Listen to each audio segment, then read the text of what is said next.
Hello and welcome to Ninja Prep. This is Kapil Goyal, your educator and mentor for PG physics. तो आज का जो lecture है इसमें हम गॉज ट्रांसफॉर्मेशन के जो क्वेश्चंस हैं वो डिस्कस करने वाले। इलेक्ट्रोडायनेमिक्स का एक इंपॉर्टेंट टॉपिक है और खास करके पीजी में यानी कि एमएससी के अंदर आप लोग इसको पढ़ते हैं। कुछ फिक्स टाइप के इसके क्वेश्चंस होते हैं जो कि जनरली एग्जाम्स में पूछे जाते हैं। अगर आपके सिलेबस में होता है तो घूम फिर के इन्हीं में से कुछ पूछा जाता है। न्यूमेरिकल प्रॉब्लम हार्डली ही इसके ऊपर गिवन होती है और क्वेश्चंस जो बनते हैं जैसा मैं आपको कराने वाला हूं उसी टाइप के क्वेश्चन यहां से पूछे जाते हैं। तो वीडियो को मैं कंटिन्यू करूं उसके पहले प्लीज वीडियो को लाइक जरूर कर दीजिएगा। चैनल को सब्सक्राइब नहीं किया है तो चैनल को भी सब्सक्राइब जरूर कर दीजिएगा। चलिए स्टार्ट करते हैं। पहला क्वेश्चन जो हमें गिवन है उस क्वेश्चन में हमें बोला गया है the electric and magnetic field remain unchanged. Electric and magnetic field remain unchanged under the transformation. Magnetic और इलेक्ट्रिक फील्ड गॉस ट्रांसफॉर्मेशन में अनचेंज रहते हैं, ठीक है। तो जब अनचेंज रहते हैं तो यहां पर ये एक फैक्टर है, यहां पर ये फैक्टर। तो हमें पूछा गया है कि ये जो है इसको क्या बोला जाता है। ये जो सिंबल आप देख रहे हैं इसको क्या बोला जाता है। तो ये जो सिंबल है इसको बोलते हैं गॉज फंक्शन। ये जो सिंबल है इसको क्या बोला जाता है, गॉज फंक्शन बोला जाता है ना। ये जो सिंबल है इसको क्या बोला जाता है, गॉज फंक्शन। और यहां से आप वन लाइनर एक चीज और याद रखना कि जो इलेक्ट्रिक और मैग्नेटिक फील्ड रहेंगे वो गॉज वेरिएंस में क्या रहेंगे, वो अनचेंज रहेंगे यानी कि इनवेरिएंट रहेंगे। आगे चल के जब हम और क्वेश्चंस करेंगे तो वहां पे देखेंगे भी कि किस तरह से ये अनचेंज रहते हैं, ठीक है। तो फिलहाल ये जो फंक्शन है इसको क्या बोला जाता है, गॉज फंक्शन बोला जाता है। गॉज फंक्शन कैसे बोला जाता है, जैसे कि हम ये पढ़ते हैं, चलो मैं बता ही देता हूं आपको। B इक्वल्स टू क्या होता है, कर्ल ऑफ ए, जहां ए जो है वो क्या होता है, वेक्टर पोटेंशियल होता है। ए जो है क्या होता है, वेक्टर पोटेंशियल। अब मान लो कि हमारे पास नया मैग्नेटिक फील्ड है, वो नया मैग्नेटिक फील्ड है बी प्राइम, तो इसको मैं लिख दूंगा curl of A prime, curl of A prime vector. अब ये ए प्राइम वेक्टर की वैल्यू ये गिवन है, ये वैल्यू गिवन है ए प्राइम वेक्टर की। तो ये वाली वैल्यू को अगर मैं यहां रखता हूं तो ये क्या रखा जाएगा, कर्ल ऑफ ए प्राइम की पूरी वैल्यू में रखूंगा तो ये रखा जाएगा ए वेक्टर और प्लस ये क्या रखा जाएगा, ये ग्रेडियंट लिखा हुआ है, ग्रेडियंट ऑफ गॉज फंक्शन। क्या लिखा जाएगा, ग्रेडियंट ऑफ गॉज फंक्शन। तो यहां से बी प्राइम ये किसके बराबर हो जाएगा, इसको मल्टीप्लाई करोगे आप curl of A vector plus यहां से क्या आ जाएगा, कर्ल ऑफ ये gradient of gauge function, gradient of gauge function. अब हमें बहुत अच्छे से पता है कि ग्रेडियंट का कर्ल है ना, कर्ल ऑफ ग्रेडियंट वो क्या होता है, जीरो होता है। तो वी नो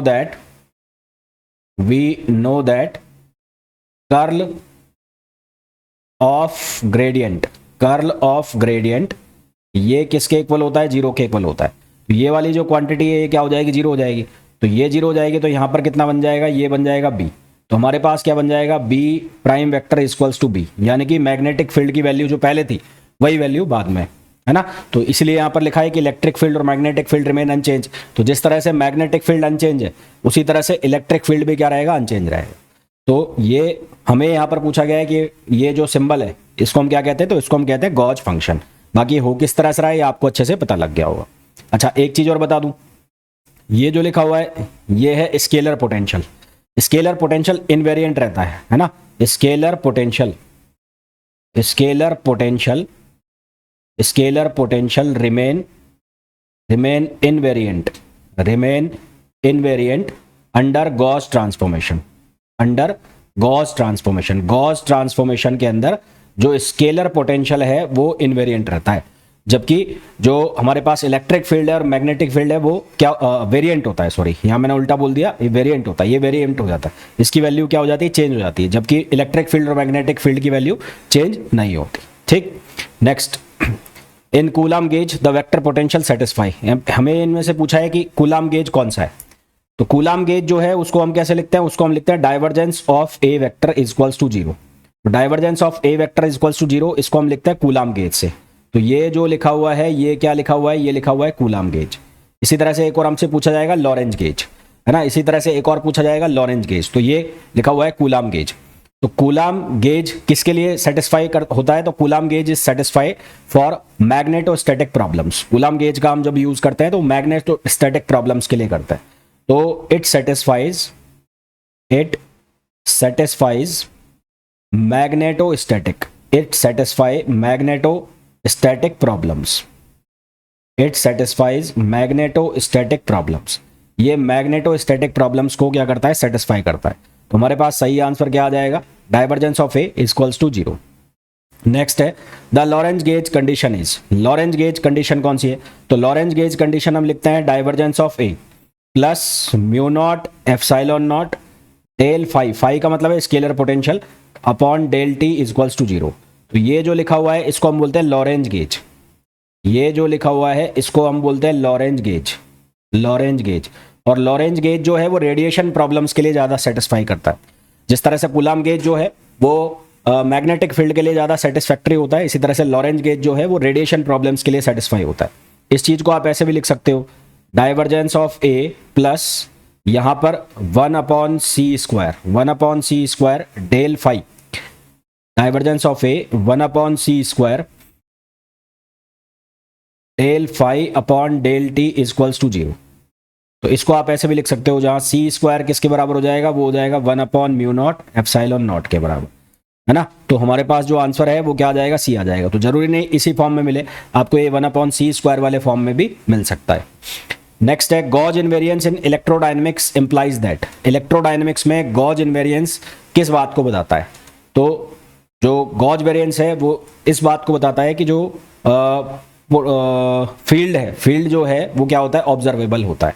जैसे कि हमारे पास इलेक्ट्रिक फील्ड है, मैग्नेटिक फील्ड है, तो इलेक्ट्रिक फील्ड और मैग्नेटिक फील्ड जो है वो किसके करस्पॉन्डिंग होते हैं, फिजिकली मीजरेबल क्वांटिटी के करस्पॉन्डिंग होते हैं। तो जो फील्ड होते हैं वो क्या होते हैं, ऑब्जर्वेबल्स होते हैं, फील्ड आर ऑब्जर्वेबल्स, ठीक है। Next, which quantity is gauge invariant, इनमें से कौन सी क्वांटिटी जो है वो गॉज इनवेरिएंट होगी।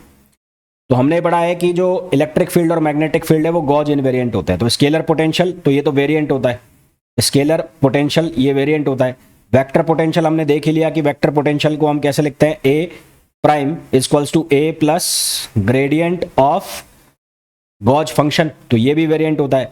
इलेक्ट्रिक फील्ड जो है, इलेक्ट्रिक फील्ड जो है वो क्या होता है, इनवेरिएंट होता है। तो इलेक्ट्रोडायनेमिक्स के अंदर तो under gauge transformation, under gauge transformation, under gauge transformation, gauge transformation के अंदर इलेक्ट्रिक फील्ड को हम कैसे लिखते हैं, electric field vector equals to minus gradient of phi, minus gradient of phi minus del A upon del t, minus del A upon del t. इसको याद रखना आप, है ना, ये डायरेक्ट ऑब्जेक्टिव क्वेश्चन बनता है भाई। माइनस ग्रेड ऑफ फाई ये तो आप इलेक्ट्रोस्टैटिक्स में पढ़ के ही आते हो, और जब आप इलेक्ट्रोडायनेमिक्स की बात करते हो तो वहां पर फिर वेक्टर पोटेंशियल का भी इंट्रोडक्शन हो जाता है, वेक्टर पोटेंशियल भी इंट्रोड्यूस हो जाता है। ये जो लिखा हुआ है ये तो कौन सा पोटेंशियल है, ये स्केलर पोटेंशियल है, ये जो लिखा हुआ है ये स्केलर पोटेंशियल है, और ये वाला जो है ये कौन सा पोटेंशियल हो गया, ये वेक्टर पोटेंशियल हो। ये वाला जो लिखा हुआ है ये कौन सा पोटेंशियल हो गया, वेक्टर पोटेंशियल। तो आंसर हमारे पास क्या आ जाएगा, सी आ जाएगा। नेक्स्ट क्वेश्चन देखो, नेक्स्ट है कि vector potential prime equals to vector potential A equals to gradient of, ये कौन सा फंक्शन है, गॉज फंक्शन है। तो द मैग्नेटिक फील्ड ट्रांस, ये शुरू में पहला क्वेश्चन जो आपको बताया था, तो क्या आंसर आ जाएगा, B prime equals to B.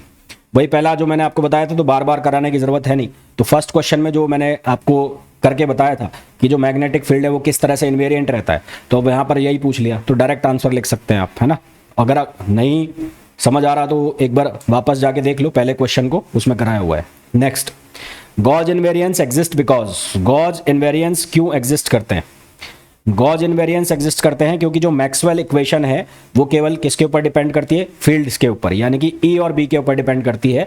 वो पोटेंशियल, चाहे वो स्केलर पोटेंशियल हो और चाहे वो वेक्टर पोटेंशियल हो, उनके ऊपर डिपेंड नहीं करती। तो आंसर हमारे पास क्या आ जाएगा, बी आ जाएगा। तो Maxwell equations, Maxwell equations, Maxwell equations involve E and B, Maxwell equation involve E and B, not directly phi and A, phi and A का मतलब स्केलर और वेक्टर पोटेंशियल। तो हमारे पास क्या आंसर आ जाएगा, बी आंसर आ जाएगा। Next, to preserve Lorenz gauge after transformation, to preserve Lorenz gauge after transformation का जो लॉरेंज फंक्शन है, जो गेज फंक्शन है वो किसको सेटिस्फाई करेगा। अब देखो इसका लंबा चौड़ा डेरिवेशन है, इसको आप याद कर लेना। तो ये कौन प्रिजर्व करता है, ये प्रिजर्व करता है, ये ऑपरेटर है, इस ऑपरेटर को बोलते हैं डी एलम्बर्ट ऑपरेटर। इस ऑपरेटर को क्या बोलते हैं, इस ऑपरेटर को बोलते हैं D Alembert operator, D Alembert operator. ये भी डायरेक्ट आपसे क्वेश्चन पूछा जा सकता है कि आपको ऐसे इक्वेशन लिख के दे देंगे और आपसे पूछ लिया जाएगा कि इस ऑपरेटर को क्या बोला जाता है। इस ऑपरेटर को बोला जाता है डी एलम्बर्ट ऑपरेटर। ये ऑपरेटर बनता कैसा है, ये ऑपरेटर बनता है टेंसर से। ये ऑपरेटर किससे बनता है, टेंसर से, यानी कि ऐसे बनता है ये कोवेरिएंट और कॉन्ट्रावेरिएंट जो टेंसर है उनके मिक्स करने से, उनको जब मिक्स्ड किया जाता है तो आपके पास कौन सा ऑपरेटर बन जाता है, डेल ऑपरेटर, यानी कि डी एलम्बर्ट ऑपरेटर बन जाता है और प्रिजर्व करता है किसको, लॉरेंज गेज को, ट्रांसफॉर्मेशन के बाद। Next, which gauge is most useful in radiation problem. Radiation problem में कौन सा गॉज ज्यादा यूजफुल होता है। तो हमने कूलम गेज की बात की थी, कूलम गेज के बारे में हमने ये पढ़ा था, कूलम गेज जो मैग्नेटोस्टैटिक प्रॉब्लम्स है वहां पर यूजफुल होता है। तो ये कूलम गेज जो है वो कहां पर यूजफुल होता है, मैग्नेटोस्टैटिक प्रॉब्लम्स, मैग्नेटोस्टैटिक प्रॉब्लम्स में यूजफुल होता है कूलम गेज। और लॉरेंज गेज का मैंने आपको बताया था कि इसका जो ज़्यादा यूज है वो कहाँ पर होता है, रेडिएशन प्रॉब्लम्स में होता है। इसका जो ज़्यादा यूज है वो कहाँ पर होता है, रेडिएशन प्रॉब्लम्स में होता है। तो हमारे पास जो आंसर है वो क्या आ जाएगा, बी आ जाएगा, रेडिएशन प्रॉब्लम्स, है ना। तो और उसके अलावा जो वेव इक्वेशंस बनती है, एक डी एलम्बर्ट वाली बनती है, d'Alembert phi equals to rho upon epsilon naught और d'Alembert A equals to mu naught J. तो ये वेव इक्वेशंस बनती है जो कि प्रिजर्व होती है ट्रांसफॉर्मेशन के बाद, है ना। तो लॉरेंज गेज मैं लिख भी देता हूं यहां पर, Lorenz gauge preserves, Lorenz gauge preserve relativistic covariance, relativistic covariance and yields wave equation, और क्या बनाता है, वेव इक्वेशन, दो वेव इक्वेशन बनाता है। ये d'Alembert operator phi equals to rho upon epsilon naught, और एक बनाता है डी एलम्बर्ट ऑपरेटर, ये ए का मतलब है वेक्टर पोटेंशियल, और ये बनाता है म्यू नॉट जे, ये क्या बनाता है, म्यू नॉट जे। तो ये दोनों कहां से बनती है, लॉरेंज गेज से बनती है, और इनको ये प्रिजर्व कर लेता है, इसलिए रेडिएशन प्रॉब्लम में ज्यादा यूजफुल होते हैं। Next question, the electromagnetic four potential. तो जो फोर पोटेंशियल है उसको हम कैसे लिखते हैं, फोर पोटेंशियल को हम लिखते हैं ऐसे, ए और ये टेंसर लगा दिया हमने, तो यहां से लिखा जाता है फाई अपॉन सी, ये बन जाता है ए एक्स ए वाई और ए जेड। तो ए एक्स ए वाई ए जेड को कंबाइन करके हम ए वेक्टर लिख सकते हैं, तो ये बन जाएगा ए और ये फाई अपॉन सी, और यहां से ये पूरा ए वेक्टर हो गया ना। तो हमारे पास आंसर कौन सा आ जाएगा, सी आ जाएगा। यहाँ सी नहीं लिखा हुआ है हालांकि, पर ये चारों ऑप्शन में से कौन सा आंसर आ जाएगा, सी आ जाएगा। Next, Gauss symmetry is an example of. Gauss symmetry किसका एग्जांपल होती है, तो गॉस सिमेट्री एग्जांपल होती है लोकल सिमेट्री का। किसका एग्जांपल होती है, लोकल सिमेट्री का। क्यों, क्योंकि जो गॉस ट्रांसफॉर्मेशन है वो डिपेंड करते हैं स्पेस और टाइम पर। तो गॉस ट्रांसफॉर्मेशन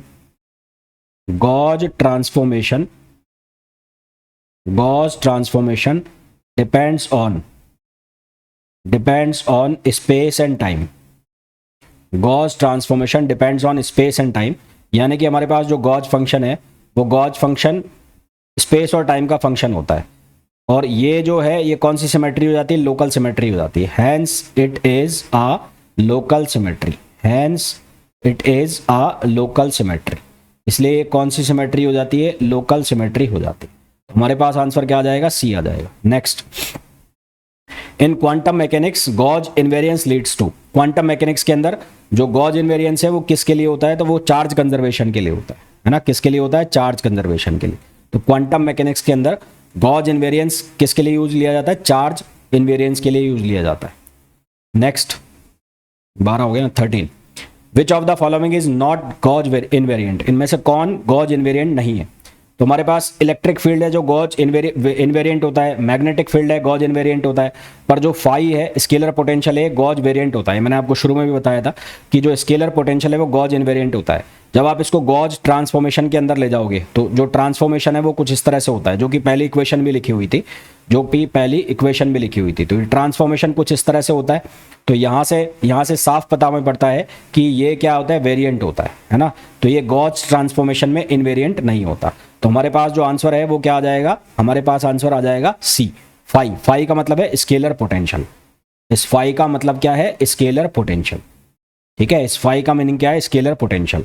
नेक्स्ट क्वेश्चन देखो, magnetic field in terms of vector potential. Vector potential के टर्म्स में मैग्नेटिक फील्ड कैसे लिखा जाता है। तो हमारे पास ये बी लिखा हुआ है, बी इक्वल्स टू क्या है, curl of A. B equals to क्या है, कर्ल ऑफ A। अच्छा, अब हमारे पास A वेक्टर जो है A प्राइम की वैल्यू किसके बराबर है, A प्लस, और ये किसके बराबर है, ये है ग्रेडियंट ऑफ गॉज फंक्शन। तो यहां से जैसे हमने शुरू में किया था वैसे इसकी वैल्यू डाल दो यहाँ पर।